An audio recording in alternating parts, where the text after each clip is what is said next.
Well, hello and welcome to a brand new edition of Squared Circle Radio. We are live on the air. I'm your phenomenal host, Mr. Podcasting Chris Belcher. The young buck Andy York is going to be joining me momentarily. The chat is already blowing up. Vacation Aaron is in the chat. He says vacation never ends. I wish we were all that lucky, sir.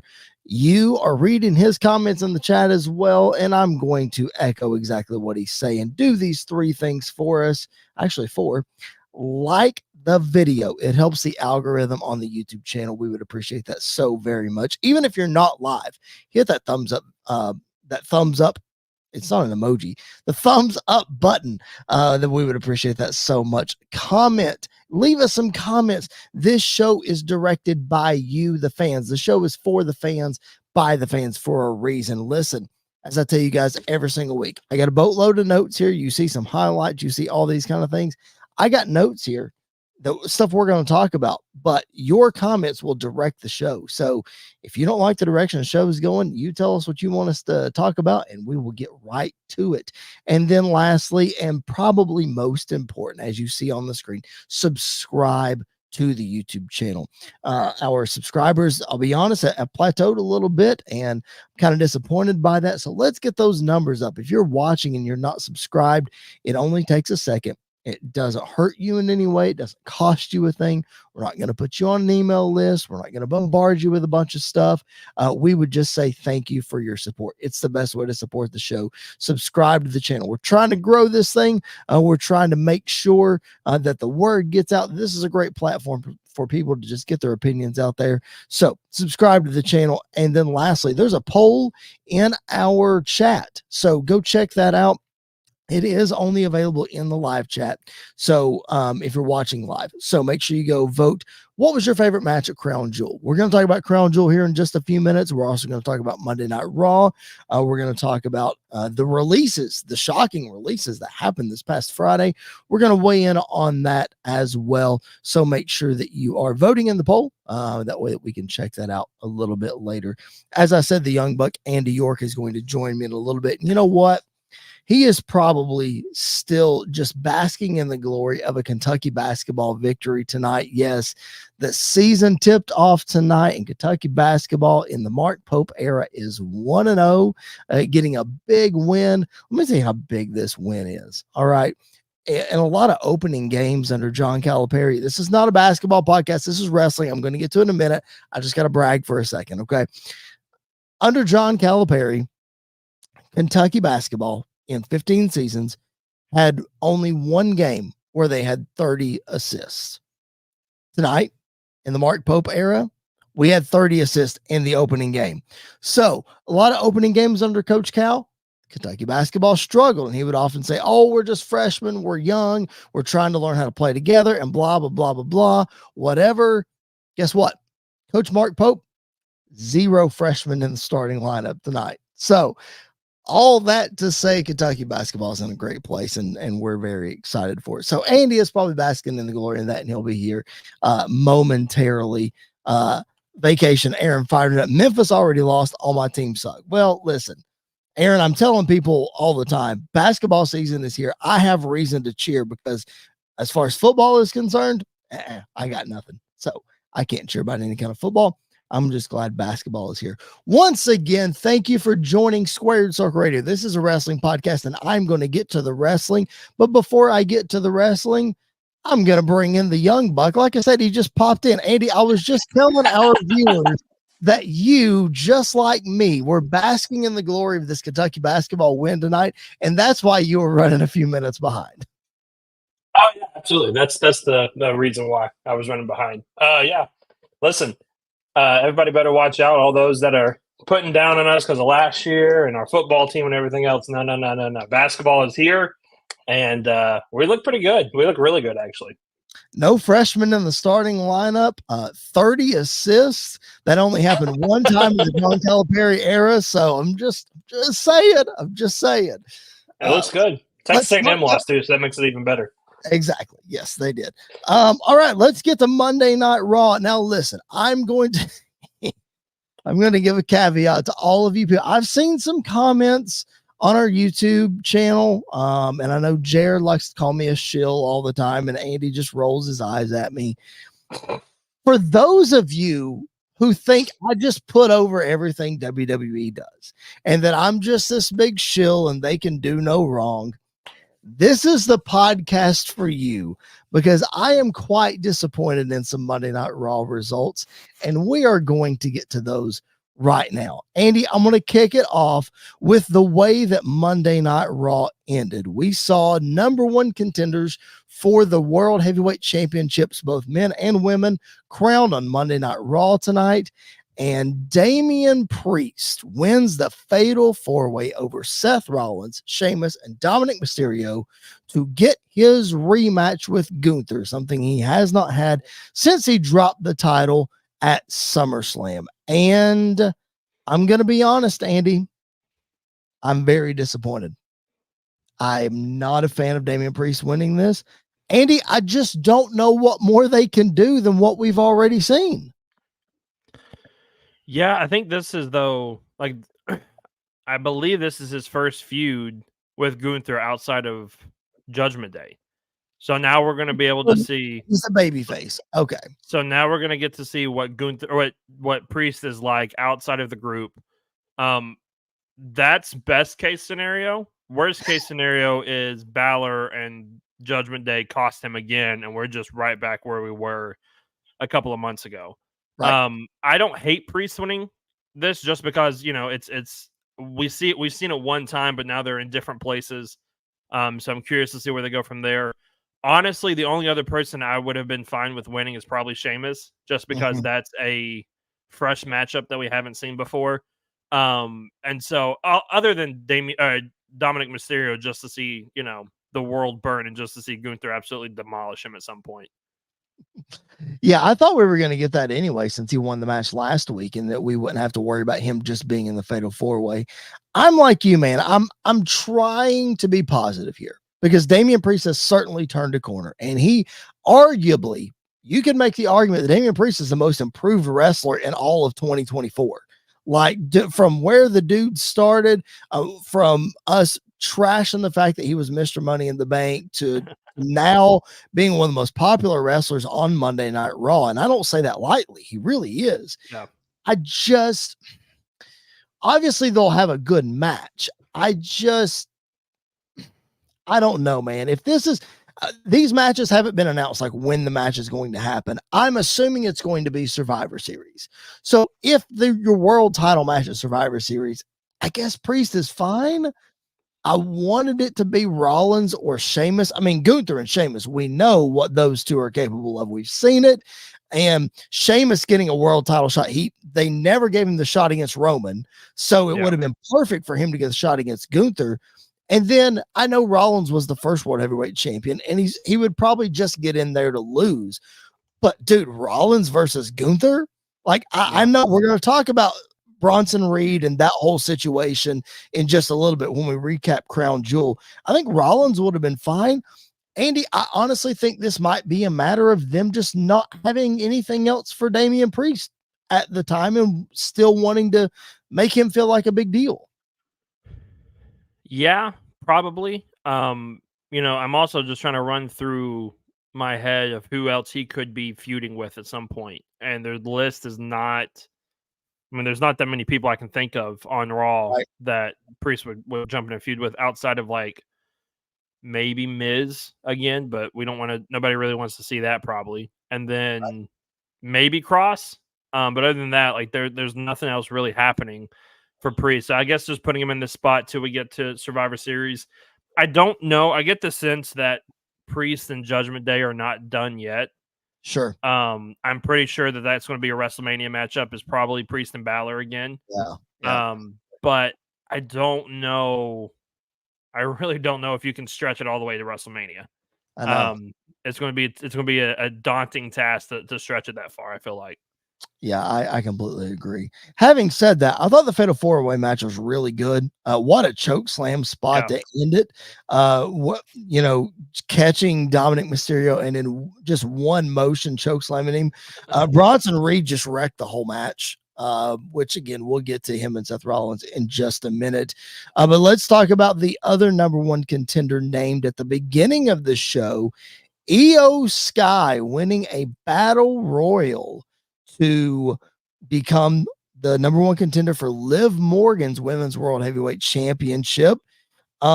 Kudos to WWE for having a women's battle royal in Saudi Arabia. We talked last week about how having a championship match for the women's crown jewel champion was big. Well, now you just put like 8-10 ladies in a battle royal to kick off Monday night, number one, the first Monday Night Raw in Saudi Arabia, and then a battle royal. I mean, kudos to them for pulling this off. Having said that, I've given them their flowers. I do not like Io Sky winning this. I take nothing away from Io as a wrestler, but Io doesn't have a character. And in order for Liv Morgan to be utilized the best way she can, she needs to get heat. She cannot get heat with Io Sky, in my opinion. Yes, however, she has a cheat code, and that is Dominic Mysterio, because she's just going to get heat anytime they're out there together. Anyway, I don't know who else you put out there though. Yeah, I mean, like, I don't know, especially on the Raw. Like, I know they brought out Bianca and Jade, and I know that they could probably, but you don't want them to win, so you're not going to put them in. You're not going to have them win this match and go after Liv. yeah. We've kind of already seen Piper in this spot. Obviously Chelsea Green would not get anything. We've seen people kind of get to this spot with Liv. I think the reason why they're doing this is the Survivor Series / Royal Rumble spot where they just put a match together just to put a match together. And if you're going to do that, you want to make sure the match is actually really good. And I'm like 99% sure that Io Sky can put on a really good match with Liv Morgan, because we know how good Liv is. We know how good Io is. So I know the match itself is going to be really good. Sure. The story leading into it's probably not going to be anything we remember, but this is all just a holdover until Rhea gets back. Like, that's the only thing that every story they tell for Liv Morgan going forward is just a holding spot until Rhea gets back, I feel like. Well, see, I think this was planned before Rhea's injury, so to speak, whether it's a legit injury that's keeping her off TV or a kayfabe injury, what have you, doesn't matter. Right. I feel like this was planned ahead of time anyway, because it looks to me like we're headed towards Bianca, Jade, and Damage Control teaming up against Liv, Raquel, and two others in War Games. Sort of where we're headed, in my opinion. So you have Liv versus Io on a random Monday Night Raw sometime between now and Survivor Series.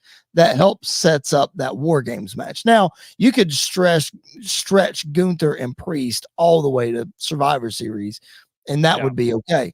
But I think this is setting up women's War Games. Here's the thing. Let me go back to your comment about Dominic Mysterio and the automatic heat. I get that, but it didn't work with Nia Jax. Like, it's like they almost had to bring in Tiffany Stratton to get any sort of story there between Liv and Nia. So I fear what's going to happen. Again, maybe it's a ploy for War Games, and that's going to be the backstory. We just don't know it yet. I'm not trying to stereotype Io Sky, but this is the issue that I have with her on the main roster. It's just not clicking for me because I don't know what it is. I don't know what the character is. I don't know how to get behind her other than when the bell rings. You know what I mean? Yeah. And I feel like that was like part of the appeal with Damage Control in the beginning was Bayley was able to navigate that. And I feel like Dakota Kai was going to fill that spot, and then injuries and everything else have kind of taken over. Course. I don't have a problem with Io getting this spot because, again, if we are setting up for War Games, you just want a match, put Io in that spot. Yeah. Because Io's going to take off. They're going to have a really good match, even though it might end in disqualification or whatever the case is. Sure. I think the difference between I don't think Liv and Nia works in any situation. Whether Agreed. Liv is an ultra babyface and Nia is a heel, or they're both heels, or whatever the case is, they don't. They're both heat-seeking missiles when it comes to heat. Like, they both generate a lot of heat, and so when you put those two together, it doesn't work very well. Right. And so I don't I don't think we're going to get the same thing with Liv and Io. I think this is going to be a better product for both of them. I think it's going to give people a chance to remember, like, oh yeah, Io Sky is actually really good. Like, a former women's champion is actually really good. Putting a mouthpiece with the group, I think, is very important at some point. But just for this one-off spot, I don't really have a big problem with it. Yeah, we'll see. We'll see how it goes. Again, both of these matches, I don't hate the winner of both of these scenarios. Again, the matches will be fine. I just don't think it's the best choice that it could have been. Like, Right. you could get to the same scenario if Bianca would have won the match tonight. Because to me, you could kill two birds with one stone if Bianca wins. Bianca wins, you can still team her up with Damage Control and still get to War Games against Liv Morgan and whomever. Mm-hmm. And you drive a wedge, start driving the wedge between Bianca and Jade if Bianca wins the match. So not only do you get War Games, now you start planting seeds for WrestleMania. So, like, I think you could have gotten more out of it. Plus, I would argue that you're going to get a better feud and a better match between Bianca and Liv than you would Io and Liv. Maybe. I don't know. Listen, I know a lot of people don't remember. Io's really good. Io is really good. I think Io is one of the best on the roster when it comes to in-ring things. Not taking anything away from Bianca either, because Bianca, we all know how amazing Bianca is and feat of strength. I think Io is the one person, though, where Liv is not going to feel like an underdog. And I think that might be an important thing for them to do. All her feuds with Rhea, she has been the underdog going into it.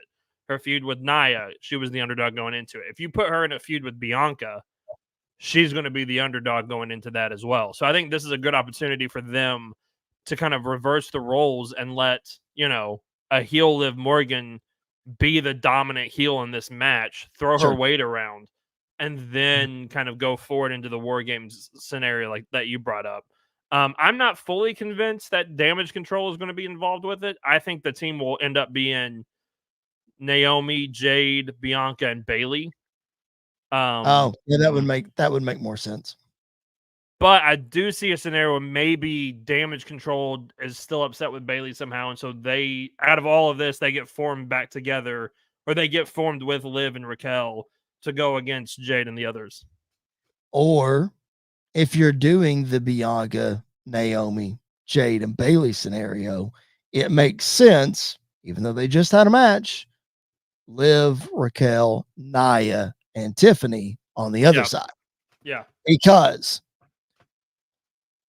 I need to see the prettiest moonsault ever from the top of War Games. I know we've seen it with Io, but Tiffany Stratton will nail it. If there's anything automatic, it's Tiffany Stratton nailing the moonsault. So I need to see that. If you guys are joining us live, make sure that you leave your comments, leave your questions. We would appreciate it. Vacation Aaron is blowing up the chat. Breaking news. Somehow the Memphis Tigers came back and won in their game tonight. Oh, I'm so happy for you. I'm so happy for you, Aaron. Kentucky's 1-0 as well. So, hey, listen, Aaron, we're both 1-0 without John Calipari. That should make us both very happy. So there's that. One more thing from Monday Night Raw to get to before we move on here. And that is something that I called last week. And I was so proud of myself for making this. Because, Andy, you're normally the one that dives into the Wyatt 6 stuff, and you're the one that has the upper hand in all this storytelling and calling. But no. It was me this time. The Miz gets captured by the Wyatt 6, and we see the video tonight of Uncle Howdy, a.k.a. Bo Dallas, getting in his ear. And he said, Miz, we don't want the final testament. We want you. And what was shown in that video package? Bo Dallas, Curtis Axel, and The Miz. I just need to pat myself on the back for calling that one. In all seriousness, it was really cool. That video package was super cool. Yeah, it was really cool. I have a fear of Miz in any feud with people I enjoy and people I like. So I'm curious and a little skeptical of how this is going to go. I still think Final Testament is obviously going to play a role in this feud somehow. Yep. But I do think this is going to be a really interesting time, or in a really interesting way, to bring out a different side of the Miz than we've ever seen before. And so I'm very curious to see where they kind of lead into that. But, everything the Wyatt Six have touched since they've debuted has been better than we all thought it was going to be. Yep. So it gives me a lot of hope that, this is going to kind of be the same thing and we get, a story advancement and figure out where we're going to go from here. Yeah, I hope so. I think it'll be really, really cool. I, unlike you and Jared, enjoy what The Miz does, and I'm anxious to see what happens here. So, that's that. It's just me. Appreciate you guys being with us. If you're on our YouTube channel and you're watching live, drop your comments, drop your questions. We are taking those. You direct the show. We have got notes. We've got a direction to go, but you want us to talk about something, you drop it in the comments and we'll talk about it. Even drop comments in if you're not watching live. We would appreciate that so much. And please, please, please, if you haven't hit that subscribe button, please do that. It would mean the world to us. It's the best way to support the show. Doesn't cost you a thing. So please hit that subscribe button, hit that notifications bell. That way that you get notified each and every time we go live or we drop any other content. We would appreciate that so very much. Andy, there was one thing that I left out from Monday Night Raw tonight, and it just coincides so well with Crown Jewel that we have to package it together. We have to talk about it. And that is the way that the OG Bloodline versus Bloodline 2.0 match ended. So we're going to kind of work our way backwards here. We're going to talk about the aftermath of the match, and then we'll sort of talk about the match because you and I were texting during this match, and it didn't land for some reason, but we'll talk about that in a minute. As you see, as we all called, Bloodline 2.0 got the victory over the OG Bloodline. It was Solo Sikoa pinning Roman Reigns, not Jey Uso, not Jimmy Uso. Roman Reigns ate the pin for only the third time since 2020. That is worth noting, but we see the beat down, and then Sami Zayn comes out just when we think that the OG Bloodline is on the same page. Sami Zayn kicks Roman Reigns in the face accidentally, on purpose. I don't know. We'll have to see. Jimmy Uso certainly thinks it was on purpose. Jay kind of siding with Sami. I don't know. What was your initial reaction when it first happened? You saw it go down. What was your initial reaction before we get to what happened tonight on Raw? Yeah, no, I enjoyed, everything post-match. I thought they did a really good job of setting up, the seeds of things to come. I obviously popped when Sami came out because I was kind of shocked that they did it as quick as they did, of him sort of joining or like planting the seeds of him joining for real. I really liked the conversation between him and Solo with no mics, just like going back and forth, and then the fake out hitting the exploder suplex. And then the way they executed Sami kicking Roman in the face was done perfectly.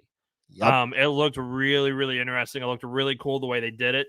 And it looked believable of, I couldn't tell if Roman or if Sami did that on purpose or not. Like it's kind of, they played the lines between the two. And so I really, really enjoyed everything that happened post-match and everything that happened tonight even. Yeah, tonight on Monday Night Raw, we saw Sami try to come out and address what happened. And then Jay's music hit. And then Jimmy's music hit. And here we are, Sami reminding them about their missteps and them reminding Sami about his. And you have all the Usi chants and just all the feels in this promo. And it ended by Jay saying that Sami is family That was a big sticking point from last week because both of them said he wasn't. Even Jimmy tonight said that he wasn't. Jey said he's family. Jey invited Sami to SmackDown this Friday so that the four of them, including Roman Reigns, could get in the ring and talk this thing out. So, Andy, the four of them on SmackDown this week, where do we go from here? How many weeks until Survivor Series? Okay, Survivor Series is November the, I want to say 30th. Yes, that's a Saturday. So it is 3 weeks. So we have, we have 1, 2, 3, we have 4. So 4 weeks, 4 SmackDowns between now and Survivor Series. Okay. So I don't think we get, well, maybe. I don't think we get Sami joining right away. Like, I think there's still going to be some contention between the four of them. Yep. Which is going to put Jey in that weird spot where he was the complete opposite a couple years ago. Now he's, in Jimmy's spot of trying to get Sami to join in and get everybody with him. Honestly, I think the voice of reason to get everybody back together is not Sami, it's not Jimmy, it's not Roman, and it's not even Jey. I think it's Paul Heyman. I think Paul Heyman is going to come out at some point while everybody is talking. You get the ladies and gentlemen, and everybody loses their mind, and he walks out. And I think he is the voice of reason of getting everyone back together to go after Solo and the group at Survivor Series at some point. And then you know what happens? Paul Heyman turns on the OG bloodline at Survivor Series. Oh, no, I don't think so. Yes. Have we not talked about him aligning against Roman Reigns with The Rock and with that crew? Yeah, but that was before they put him through a table. Like, to me, that just makes him holding out for as long as he did pointless. We'll have to see. We'll have to see. I don't know. If they do it right, I think it could work. But I think so too. I mean, obviously, I can see him aligning with Roman and the whole 9 yards, and that makes sense. I just have a hard time with babyface Paul Heyman. I mean, I know everybody loves him, and I know everybody appreciates him, Hall of Famer, yada yada yada. I just have a hard time with babyface. We've never really seen it, have we? And, I mean, not with Punk, maybe, but then he turned him and Punk turned heel really quick afterwards. Yeah. Was he babyface when he was with Cesaro? No, he was a heel. Okay. I'm trying to think. I mean, not with Brock, I guess. I don't know. Not really. I don't think we've seen it. So if you're going to try it, why not try it now? I guess this is the only scenario to be able to try it in, if I'm being honest. But yeah, I'm interested to see. Yeah, I think that Heyman has to be the voice of reason here, no matter what it leads to, no matter if he stays with them or not. He's got to be the glue that brings them all together, kind of thing. Let's talk about the match, because the match was fine at best. I wouldn't even say fine. The crowd was hot for the majority of the match.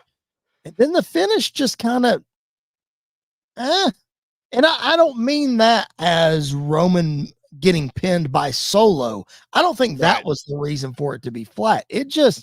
There was a ref bump for no reason, and then it was a clean finish, and it just, I don't know, man. I don't know. It felt weird. Yeah, it felt kind of off from the jump in a lot of ways. And then I had the same feeling the whole match. It was just like something is just not. I don't know. Something's not clicking. And then obviously you had the botched pin spot that didn't really help things or help situations. That kind of threw a wrench into the plans. I don't know. Like I know you just said it's not Solo getting the win, and I kind of agree to a point. However, I feel like maybe if Solo was built up to actually be a threat to Roman and then he gets the win, it would have been more impactful. But it literally came from out of nowhere with no build up to it. Mm-hmm. We got a ref bump that led to absolutely nowhere. Right. It's just the standard, hey, if Roman's in the match, we got to have a ref bump. Right. And then, nothing really happened. Everything happened post-match. To me, it reminded me of like a Marvel movie nowadays, where like the movie itself sucks, and then you get the post-credit scene where it's like, oh, I'm excited for whatever's to come, like dum. So, that's my whole thing with these Saudi shows is every single match on this card, except for maybe one, this is how I felt the whole time. Of like, this means nothing. Like, this is nothing. Right. Yeah. I don't know. I wonder if they felt like they just had to have Roman on the show, so they sort of jumped the gun on this to be able to have this match, or I don't know. I don't know. It just, whatever it was, just didn't quite work. Now, Jey Uso's entrance, was just off the charts. Yeah, and Roman's expression to Jay's entrance was like, it was spot on. The way they did that. Let me talk about Roman Reigns for just a minute, because you mentioned the botch pin spot, and it doesn't matter how good the match was or how bad the match was or whatever. Roman Reigns' ring IQ is something we don't talk about nearly enough. That dude, I mean, you've heard people, other wrestlers that he's worked with, talk about it for a long time, but I feel like it was on display in this match. Just like the way he did things and the way he moved and the way that he sort of, I don't want to say commanded the match, but he held that. I feel like if he wasn't there, it really would have been just, I don't know what. You know what I mean? Yeah. No, I agree. I get the same kind of feeling from him or from this match as well. Yeah, I mean, Roman is ridiculously good in the ring, and he understands, the things that make the greats like Cena and Austin and Hogan and Rock so great, and Undertaker and even Shawn, is they feed off of what the crowd is doing. Yep. And like the perfect example is Hogan Rock. Like, Hogan was 1,000% supposed to be the heel in that match. Yep. And then 2 seconds into it, and the crowd's reacting, they're looking around. Both of them were like, "Nope, we got to switch. Like, we have to turn this thing around. We have to switch this." Like, that's something that's not really taught. You just have to experience it and learn it. And Roman's up there with the best of them when it comes to it.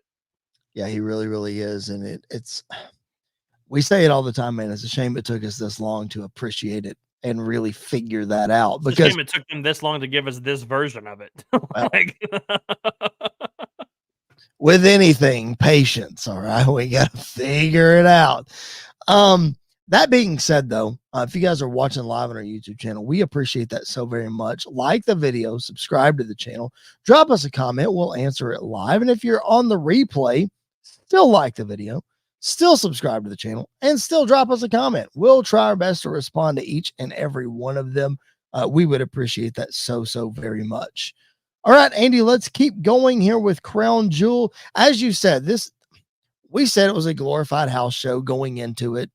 The results showed that it was a glorified house show. I don't know why we got our hopes up that anything else was going to happen other than the match we just talked about. So that being said, I don't think it'll take too much time to finish running through this card, but let's give our thoughts as we look through the rest of the card. The main event of the show, and then I texted you whenever the match order came out, and that the Bloodline was opening the show and that Cody and Gunther were closing the show. And I texted you and I said, well, Cody Rhodes is winning the Crown Jewel Championship. They wouldn't close the show any other way. And wouldn't you know it, Cody's hand is raised there with the Saudi representatives and Triple H crowning him the Crown Jewel champion for the men. I don't know about you, Andy. This was my match of the night. I thought this was just really, really, really well done. I was on the edge of my seat the whole time. These two guys absolutely delivered. But in order for this shot to happen, this picture you're looking at on your YouTube channel, this had to close the show. This right here had to be the result of the first Crown Jewel champion. I agree. Like, the match itself was really, really good. I don't know if it was my match of the night, but it's up there. I texted you this whenever we found out that they weren't actually going to keep the championship, that they were getting the ring. that's when I was like, oh, Cody's winning. Like Cody is 1,000% winning now that they get the Super Bowl like ring, because that's the most Cody Rhodes, MJF thing ever is having that big old ring on his finger. Could have even been Cody's idea. Who knows? Oh yeah, probably. Yeah, like the match itself was great. The finish was okay. Like the finish to me kind of took it out a little bit, just because we've seen it so many times. Sure. Of the sleeper getting rolled up. Like at some point, I feel like Gunther ought to know I'm supposed to kick out of here at some. Like I should kick out, not keep the hold in. But other than that, like the match was what I expected it to be with Cody Rhodes and Gunther, which means on a bad night, these guys are going to tear the house down. So, and this wasn't a bad night, so they absolutely did what they were supposed to do. And, I'm curious to see, obviously, with how Kevin Owens and Randy Orton finished, and how SmackDown ended last week. I'm curious to see what direction we're actually heading in now, because I don't feel like we're jumping right into or Kevin and Cody. I feel like we've got another pit stop, so I don't know if that means we're getting a triple threat between the three of them. I don't know if that means Cody's going to go off and do something else. I don't really know. I'm very curious though to see what direction we're heading in with this entire story. So if Cody has to do something else, let's say there is a pit stop, because I agree with you. I mean, Kevin and Randy have to have a match. Like we're going to talk about it in just a minute. They have to have an actual match, because that didn't happen at Crown Jewel. So they're going to have an actual match. Where does Cody fit in? Does he fit in yet? Probably not. Right. So if we're saying Kevin, Randy at Survivor Series, and that leads to Kevin, Cody at Saturday night's main events, so what's Cody do at Survivor Series? If you had to pick, where do you go with him?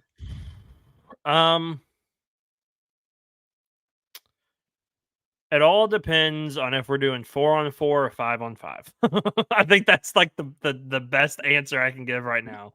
Because if it's 5-on-5 in War Games, I could absolutely see Cody being a part of it. Yep.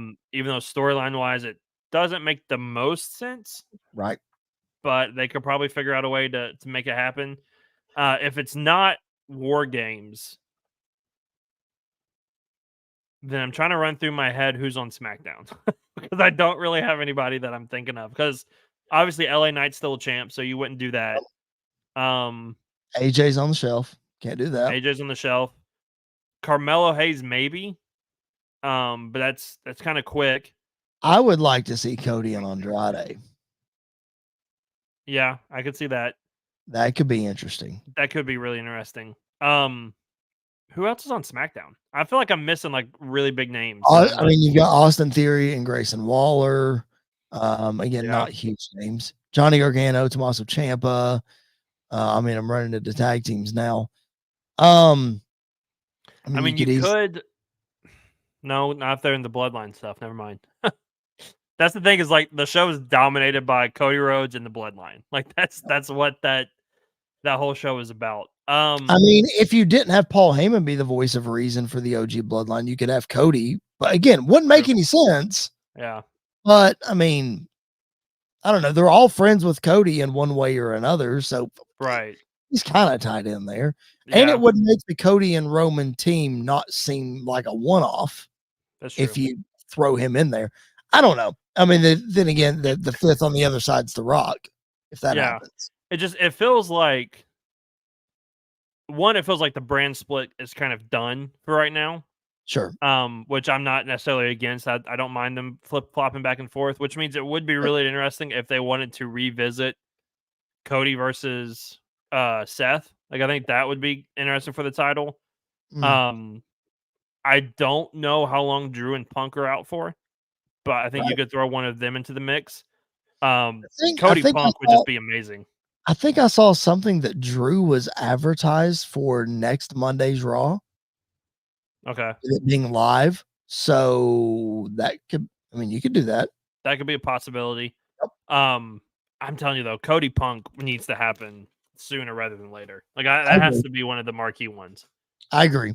All right, let's turn our attention to the women's Crown Jewel champion, and that is Liv Morgan defeating Nia Jax. it was weird, man, to see a heel celebrated. Of course, we were going to get that no matter what, because it was a heel versus heel match, but I'm very glad that she won. The match was what it was. Lots of gaga, lots of whatever. But let me just take an opportunity. Well, let's get to the match real quick, and then I'll talk about that in a second. The match was what it was. We were promised the Tiffany Stratton cash in, and we didn't get it. Like, are you? Yes, I'm really getting tired of this tease nonsense. I really am. Like, it was cool for a bit, but dude, the best thing about Money in the Bank is forgetting that it's there, and then it pops up, and then that creates the pop, not just tease. I'm over it. Yeah. If it's not going to happen soon, they need to find a way to maybe even like write Tiffy off TV for a while. Yep. And then, maybe at the Rumble, Nia wins, but is exhausted, and then, Tiffy cashes in. I agree though. Like, I think we're getting too much of it. Something needs to happen at some point between them for it to make sense. Yep. I completely agree. All right, let's talk about what I almost jumped the gun on. So at the end of the night, you saw Liv Morgan come back out. She was presented the championship alongside Cody Rhodes for this pyro photo op, yada, yada, yada. And then they go to the post show and they give them these Super Bowl type rings that we talked about. And then Liv Morgan does an interview on the post show. Now, I don't know if you watched this or not. And I don't know if you've watched any of the post shows on any of the premium live events, the way that they've been doing them, where they've sort of they tried the press conference thing, and then they sort of took that away, I think after WrestleMania, and they've just done just like a post show, and they've been very careful to call it post show and pre-show or kickoff show, or however they've phrased it. But I haven't watched any of these post shows until this past Saturday. Man, I thought it was really, really, really well done. I was really impressed the way that they held my attention, honestly, and the way that they have done these things. The pre-shows have been good. Post-show was still really, really good. And dude, that Liv Morgan interview where she got emotional talking about the fans and all of this, it just made me respect her a whole lot as to how grateful that she is for the spot that she is in and the opportunity that she's been given, not just in Saudi Arabia, but in general. Like, I thought all of that was just really, really, really well done. Yeah, I haven't caught many of the post shows that they've done probably since WrestleMania. I don't even know if I watched much of the WrestleMania one.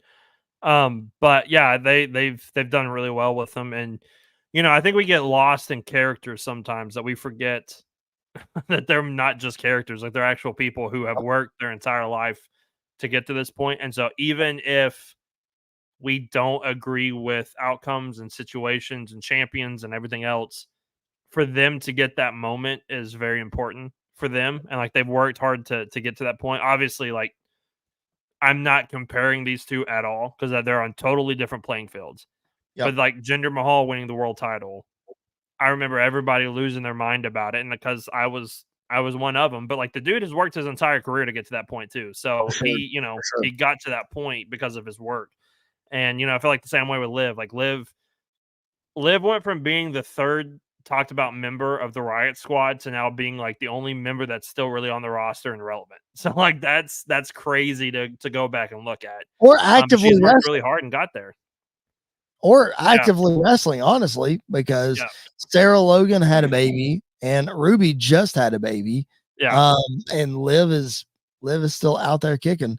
So yeah, I mean, kudos to Liv in the spot that she is in. And again, she's not the most talented on the roster. She's not the biggest. She's not the brightest. She's not the best, but daggum, if she's working hard and she is getting her flowers for the work that she has put in and the ringing endorsement that she obviously got from Triple H and she's gotten from her peers, like, that's awesome. And I'm here for it for sure. All right, we mentioned it just a minute ago. Kevin Owens and Randy Orton fought to the match didn't even start. But this is exactly what it should have been, man. The only issue that I have with how this went down is I didn't need both entrances complete. Like, I needed, if this was going to happen, and we'll talk about Seth and Bronson here in a minute, because it sort of started the same way. Seth sprinted down the ramp and they started fighting in the ramp. What I would have done is have Kevin Owens come out first and then have Randy just jump him from behind on the ramp, and then we start that way. I didn't need to see Kevin come all the way out. And then I didn't need to see Randy just saunter out there the way Randy does and as slow as Randy does. And then they start fighting. So, like, I'm cool with what happened. I just needed it to start a little faster. You know what I mean? But other than that, great execution. Yeah, and I'd probably even flip-flop it to where Randy comes out first, because the people love singing his song. So, like, let them sing, let him come out, and then Kevin jumping him from behind, I think would add that even better. But yeah, listen, we talked about this on the preview of the show, was this, and Bronson and Seth needs a stipulation. Mm. Well, we didn't even get a match because these two started brawling so much, so I'm totally fine with that.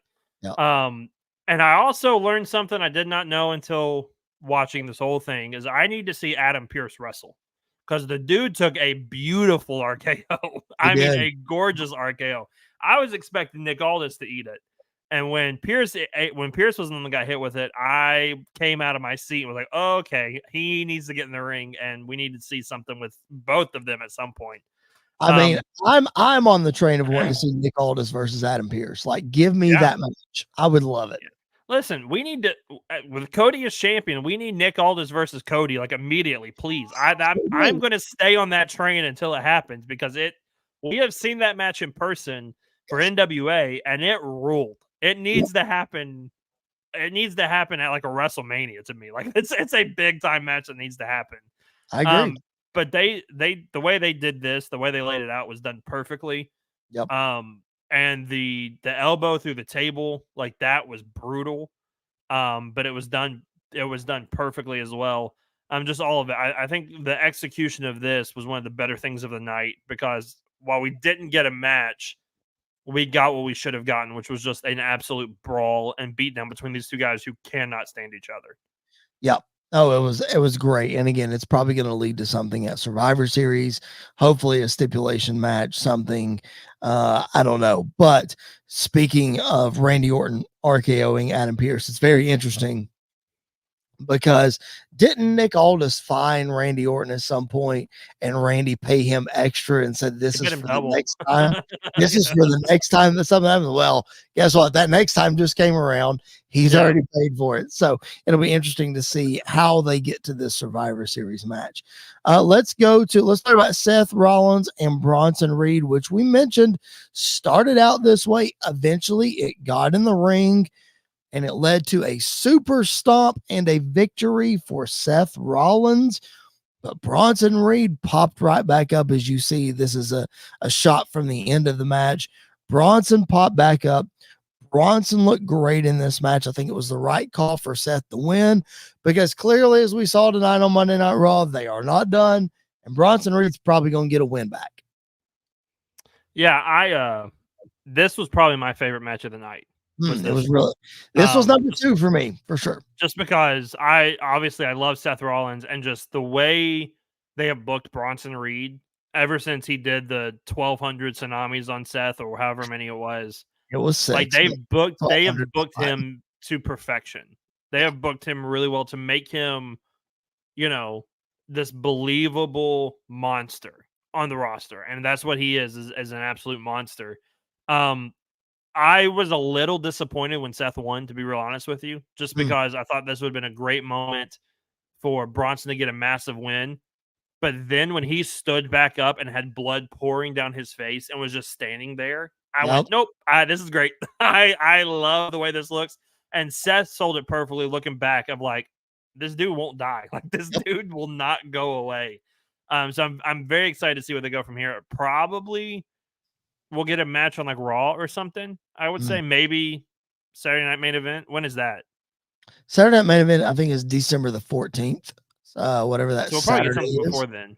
I would say we would probably happen there. That's what I was going to say. I would say we get a Raw match that Bronson wins, and then the blow off at Saturday night's main event. Yeah. So I'm very I need these guys to brawl every week. I just want to find creative ways that they just kill each other every week until we get to each paper or to their next match. But I'm looking forward to it, and I'm glad that we're continuing this story. Yeah, I am too, for sure. I was not, you can go back in archives on a YouTube channel, or if you're listening on podcast, go back in archives and you can hear how negative that I was going into this. I was not happy about the 6 tsunamis, even though it made Bronson look great. I was not happy about it.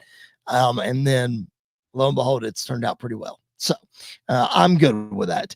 All right, 2 more matches on the card. I want to get your quick thoughts here. We have a retaining LA Knight over Andrade and Carmelo Hayes. A really quick match. I feel like it blinked and it was over with, but that's neither here nor there. And then Bianca Belair and Jade Cargill retaining the women's tag team championship in fatal 4-way. Any comments on both of those before we move on?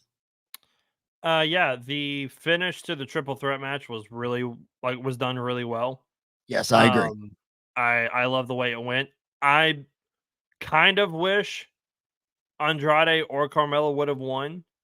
One, just to, make this pay-per-view at least somewhat interesting. And 2, I honestly think LA Knight needs to move over to Raw. Like, I think that is a change that needs to happen at some point so he can go after Gunther. The more we talked about it last week, the more on board I got with it I think a change of scenery will be great for him, and it also puts him in I don't want to say a league where he fits in, but like there's a handful of people, and there's nobody on the roster itself right now except maybe Seth and Drew and Punk that fit in with Roman and Cody. Mm-hmm. And so putting him in there with Gunther and guys like that, I think would be a great shift for him and a great change. And then for the women's match, it ruled. Like the women's match was really awesome. good. It was really good. It's probably like the second or third best match of the night for me. I loved it. I thought everybody looked great. I thought I was kind of shocked Jade and Bianca won. I honestly see a scenario where they're still champs all the way up to WrestleMania. Like, I don't think they lose the belt till probably WrestleMania, and then that's when the rift between the two really starts. But again, I'm not disappointed. I thought it was done really well. I thought everybody in that match won. Like, even though Jade and Bianca came out the winner, I thought everybody in that match won. And it not only surpassed my expectations, but it showed how good every single person in that ring actually is. My favorite part of the whole match, even though like I echo everything that you said, but the Matt Cardona references and Chelsea Green's entrance was just amazing. Corey Graves saying that you have to play with action figures in order for Chelsea to think you're attractive, and then Cole coming right back with or be internet champion. It's like, oh, come on, this is so good. I love it. It was great. Not a lot of people caught that, I'm sure, but I did, of course. All right. We appreciate you guys being tuned in. If you're watching live, make sure you comment, leave us some questions, leave us some thoughts. We would appreciate that very much. Vote in our poll that's in the chat. What was your favorite match in Crown Jewel? Like the video, that helps the algorithm of the show. Also, head over to sportswireradio.org and support our friends over there. Tom Bryce and the crew have you covered with 24/7 coverage. If it's not sports, if it's not wrestling, I mean, what are you waiting for? Head on over there. They've got all of the great coverage for you, all kinds of great shows. Go check them out. Hit the listen live button. They're available all the time. They play our shows all the time. Tom is a great friend of ours, and we can't thank them enough for all of their support. All right, Andy, on Friday, some surprises came down, and not in a good way. WWE released 3 very well-known superstars that we need to roll through and get some quick thoughts on. And I would say the most shocking of all of them is Baron Corbin was released on Friday. I was shocked by this, honestly, because when we saw him at SmackDown in Nashville, he was over, dude. Like, the crowd was so behind. He really did get one of the biggest pops of the night. The crowd was so behind him, and he really came back to prominence when he was in NXT. He just never capitalized on that on the main roster, and I don't understand why. Yeah, and I don't think it's necessarily him. I think they brought him up and just Agree. had nothing planned for him. I get the same sentiment about him that I do with Dijak. I think they both Mm. had a lot of potential on the main roster to be massive stars and just never really got the opportunity to shine. But the times they did, I mean, they killed it. And Yep. I think, obviously a lot of people, when they think of Baron Corbin, they think back to the 2018, 2019 Constable Corbin, where the the McMahon family literally blamed him for Raw sucking so bad, and it's like, nope, he's not the one that writes the show. Like, you might want to make him the scapegoat, but we all know who really is in charge of all this crap. Of course. And then you had the dog food incident with Roman and just all of that stupid stuff that they put him through. And then you get to him and Pat McAfee and like things like that were like starting to pick up a little bit for him. And then they put him on NXT and it rejuvenated his career. And he Yes. took off and was killing it in NXT for a while. I hate that they brought him up just to do nothing with him. Yep. I think that he could have fit in. I think he could have made a really nice addition to SmackDown roster and been like a big part of that. I hated that he got released as he was starting to catch a lot of momentum, Yep. On house shows and backstage and everything. And then it all came to an end. Yep. And it's very sad, as much as we gave him flack and as much as, as much crap as we gave him over the years. Poor man Corbin was one of the best characters that has ever been created. I don't care what anybody says. And he has two of the best finishers of all time. Agreed. Like Only one. Deep Six and the End of Days are two fantastic finishers. Fantastic. Only one person has ever kicked out of End of Days, and we were in the building for it. We were in the building. And it got a big pop. It did. Got a huge pop because everybody knew it. So I hate that for Corbin. I really do. I also hate it for this young lady, Tegan Knox, man. Just so much talent and just never could put it together, whether it was injuries that constantly plagued her, which have throughout her whole career, or just not given the proper opportunity. Just sad to see her released again, really, for a second time.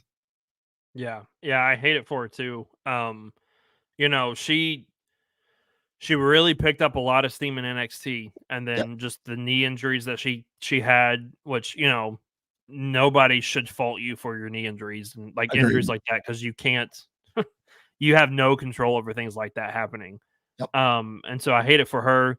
I hate it she never really got the main roster run that we all were kind of looking forward to and excited for.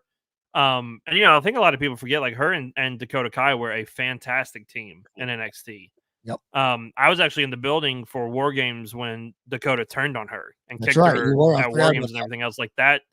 That was a huge moment that people remembered, and then their feud going forward, and just I hated that she never. It seemed like every time she got maybe a little momentum, an injury would pop up or something would pop up, and it would derail her. But I think she'll be a fantastic addition to whatever roster she joins. I'm probably, if I was a betting man, I'd throw money on AEW signing her pretty quickly. But I do think like her in TNA would be really interesting too, and I think that opens the door for her to return to WWE at some point too. But I hated that it ended the way it kind of did. I think this next last person that got released fits like a glove in TNA, and I'm talking about Indy Hartwell. I think she fits like a glove in that TNA women's division. I think she is super, super talented. Another one that never really, and I don't understand why, never got the main roster push that she should have gotten. And I'm not saying make her world champion or whatever, but she was healthy. She was always there. Her and Candice got a couple of shots at the tag belts. They were NXT tag champs for a little while, but never did get a shot on the main roster. What's really sad is, I don't know if you follow this or not, but the Johnny Gargano travel vlog every week, Indy Hartwell rates every Planet Fitness that they go to.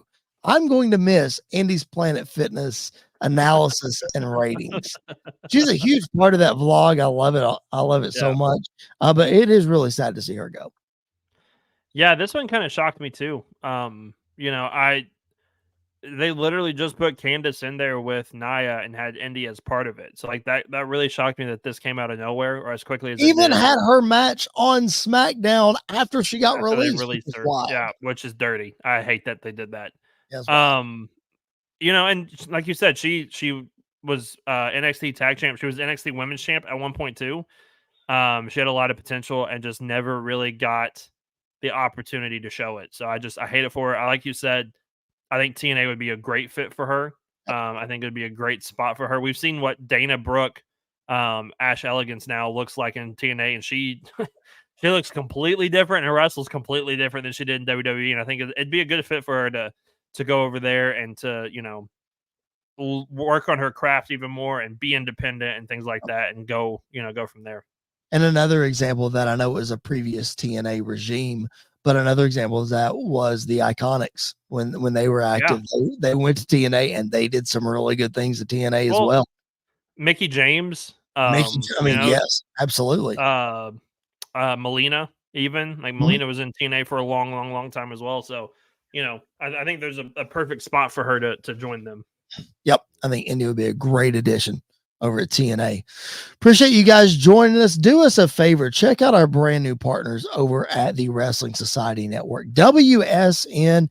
It's a great app. It's a great website. It's a great resource for wrestling fans. You can see there on the YouTube screen, you can see where they are available. Amazon Fire Stick, Apple TV, Roku, all of the places you can check out WSN. They've got movies, they've got video game stuff, they've got music, they've got podcasts, including ours.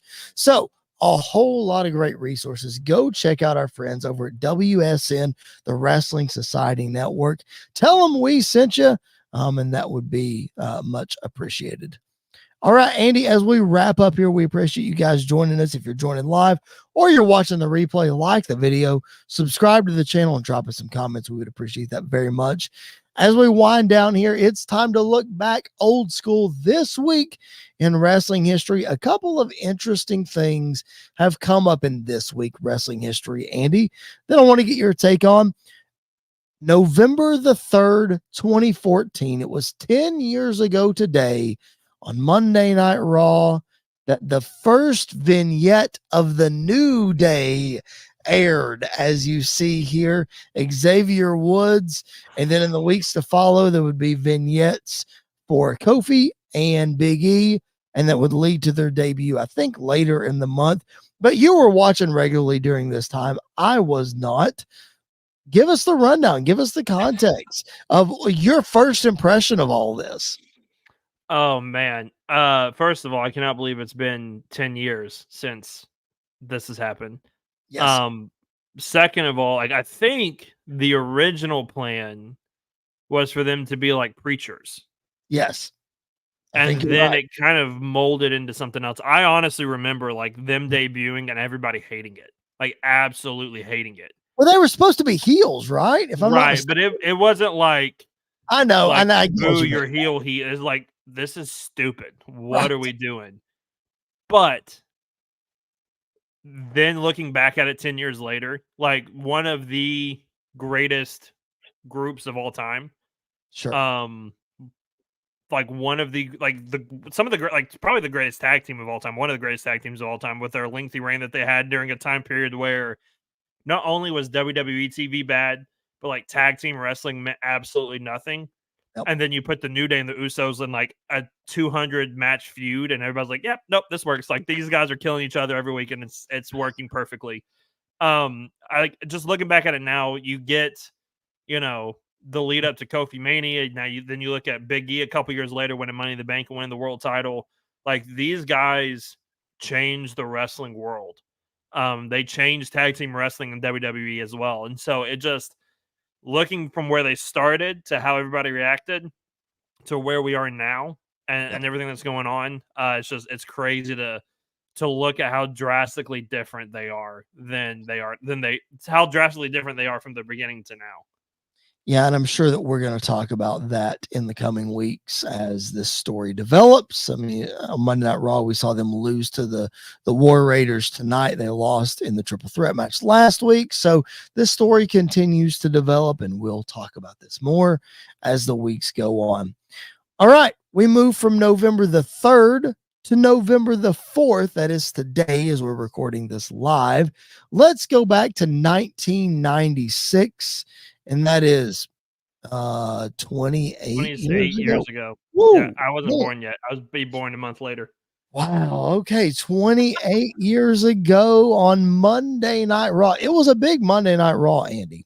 And the reason is because the pictures you're seeing on our screen here is a young upstart Rocky Maivia, aka The Rock.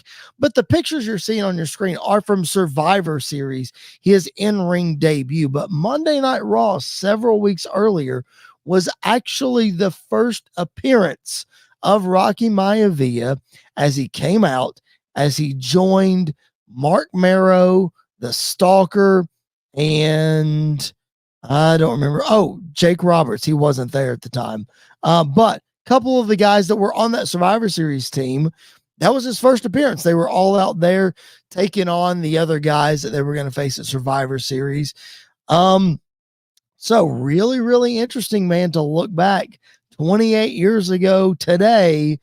We see the first appearance of Dwayne "The Rock" Johnson.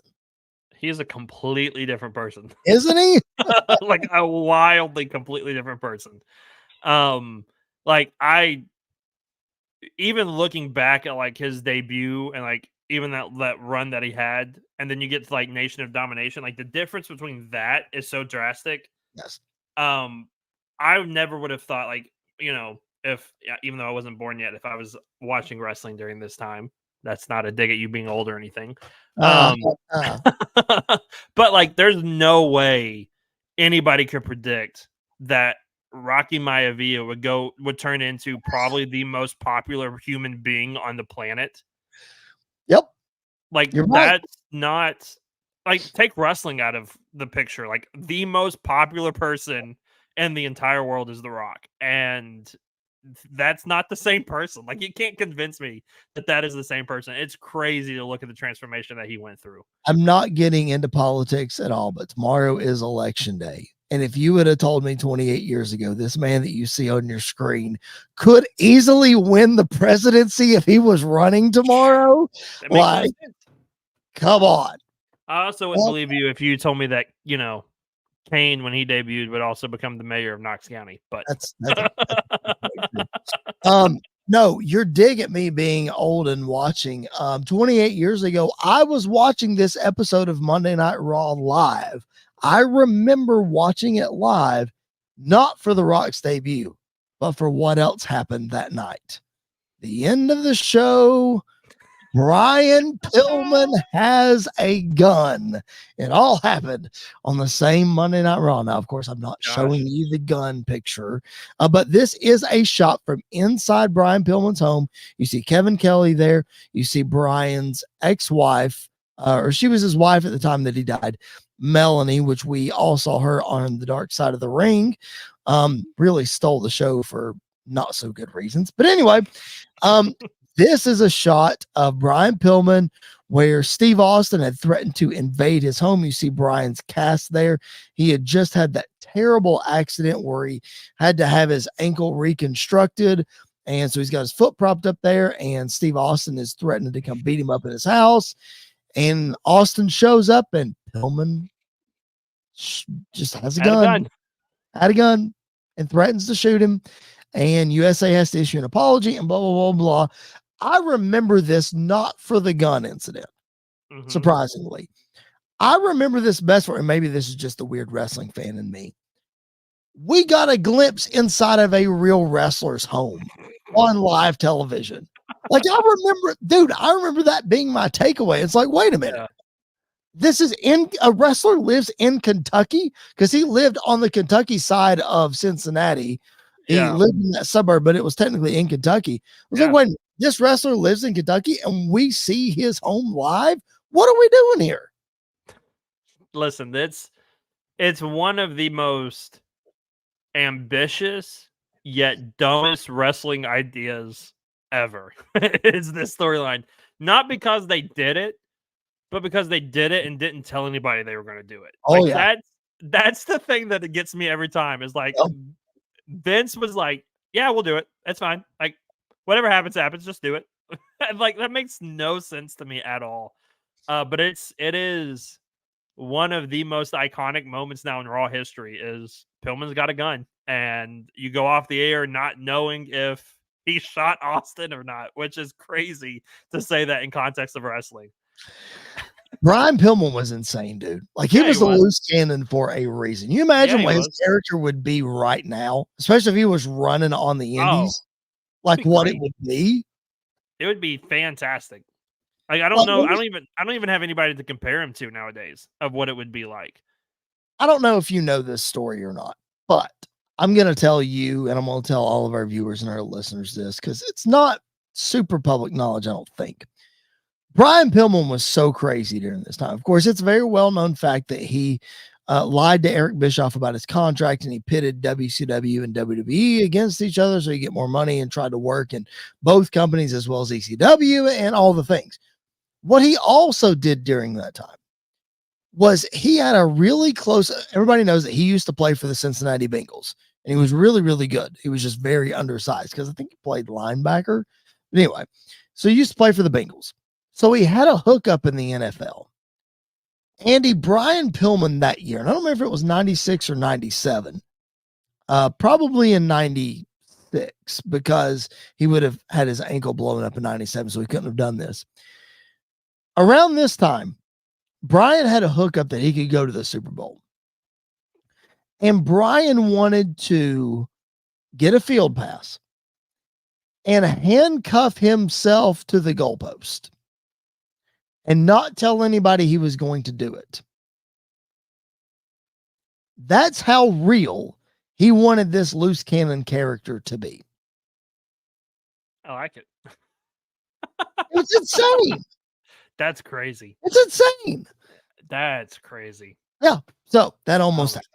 That almost happened. That's a good representation of Kentucky, though. It is what it is, right? Redneck with a gun. It makes sense. We could say that because we're both wearing. Oh, Kentucky absolutely. right one last this day in history, and then we're going to get out of here. It happened 9 years ago today, November the 4th, 2015. Seth Rollins blows his knee up at a live event in Dublin, Ireland as the WWE champion. Of course, it ends that great run that Andy wanted also ended. Of course, it put Rollins on the shelf for 8-9 months, whatever it was. It also ended our hopes of a Shield triple threat at WrestleMania because we were absolutely on track to get it in Dallas at WrestleMania 32. Yep. And we would have still got the same person walking out as champ, but it'd have been a much better match. It'd have been a much better match than what we got. Yeah, that's what I think of the most when I look back at Seth's injury was the opportunity that we had and we missed it. And his reign as champion was a weird reign. Obviously he won at WrestleMania in my opinion the greatest cash in of all time. And then you can make that argument, yes. And then feuded with Brock for a while until Taker got involved, and then feuded with Cena, broke Cena's nose, like beat Cena for the title, or was double champ at one point, wrestled Sting, broke Sting's neck. Like he had an up and down reign as champion, to say the least.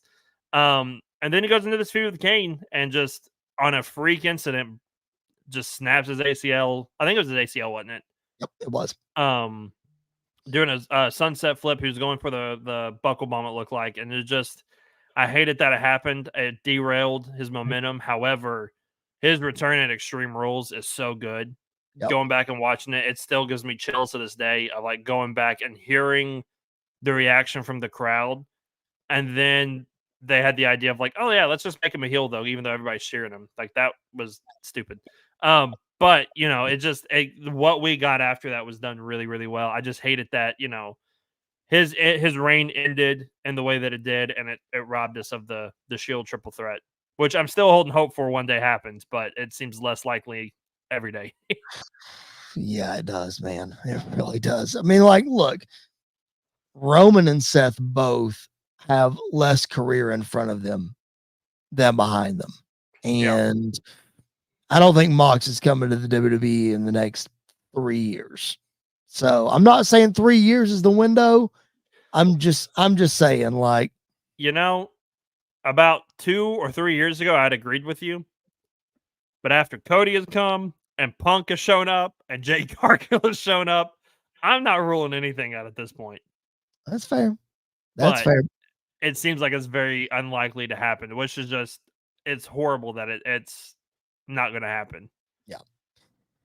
It really is. But, I mean, we'll roll with what we got. And WWE is as hot as it's ever been right now. No matter if we did just come off a glorified house show, we're marching towards WrestleMania. And speaking of marching towards WrestleMania next week, Andy, I said it last week, we're doing it next week. Jared Justice is joining us back on the show, and we are fantasy booking the road to WrestleMania. That's right.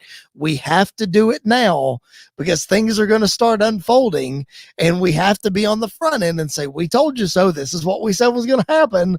So next week, we're going to present several different scenarios for different superstars, but we're going to say, look, if I had the pencil, if Andy had the pencil, if Jared had the pencil, this is how we would book the road to WrestleMania. We're doing it next week. And it's going to be a lot of fun. Why is it going to be a lot of fun? Because we're going to be live right here on our YouTube channel. So if you haven't subscribed, make sure that you do so that you get a notification each and every time we go live, each and every time we upload new content. We would appreciate that support so much. Hit the thumbs up button. That helps the algorithm, gets the word out, helps more people see our video. And then if you're so inclined, drop us some feedback, drop us some comments. We would appreciate that so very much. And of course, we don't want to leave out our podcast listeners. If you're listening on Spotify or Apple or any of those places, just hit that follow button. We would appreciate that so much.